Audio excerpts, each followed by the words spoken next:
চট্টগ্রাম মহানগরীর ঐতিহ্যবাহী জামাল খান এলাকায় সৌন্দর্য বর্ধন কাজের উদ্বোধন ও সুবিধাবঞ্চিত মানুষের মাঝে ইফতার সামগ্রী বিতরণ করেছেন চট্টগ্রাম সিটি কর্পোরেশনের মেয়র ডাক্তার শাহাদাত হোসেন।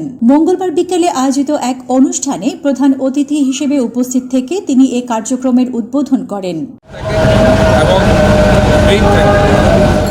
স্থানীয় প্রতিষ্ঠান ফারুক অ্যান্ড আহমদ এন্টারপ্রাইজের উদ্যোগে এই অনুষ্ঠানের আয়োজন করা হয়। উদ্বোধনী বক্তব্যে মেয়র বলেন, চট্টগ্রামকে একটি ক্লিন ও গ্রিন সিটির পাশাপাশি একটি বিশ্বমানের শহর হিসেবে গড়ে তুলতে আমরা ধারাবাহিকভাবে কাজ করে যাচ্ছি। নগরীর সৌন্দর্য বৃদ্ধি, পরিবেশ সংরক্ষণ ও নাগরিক সুবিধা সম্প্রসারণ আমাদের অগ্রাধিকার।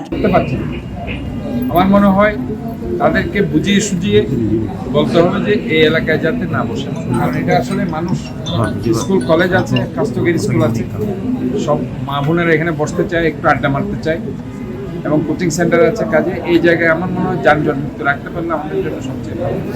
এখানে আমরা যত বেশি সৌন্দর্য বর্ধন করতে পারবো, ফুল লাগাতে, ফুলের গাছ, আমরা ফুলের গাছ লাগাবো, বাগান বিলাস লাগাবো, এগুলি লাগাবো এবং ফুল ফুটতে হবে। গাছ কতগুলো নিয়ে ফুল ফুটবে না, এই সব ফুল ফুটতে হবে, দেখতে সুন্দর লাগতে হবে।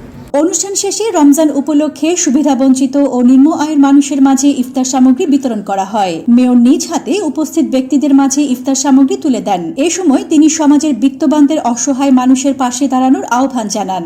এ সময় অনুষ্ঠানে আরও উপস্থিত ছিলেন নগর বিএনপির সাবেক সাধারণ সম্পাদক আবুল হাশেম বক্কর, চট্টগ্রাম প্রেস ক্লাবের সভাপতি জাহিদুল ইসলাম কোচি ও সাধারণ সম্পাদক গোলাম মাওলা মুরাদ, কোতোয়ালি থানার ভারপ্রাপ্ত কর্মকর্তা আফতাব উদ্দিন সহ জামাল খান ওয়ার্ডের বিভিন্ন পর্যায়ের নেতৃবৃন্দ ও স্থানীয় গণ্যমান্য ব্যক্তিবর্গ।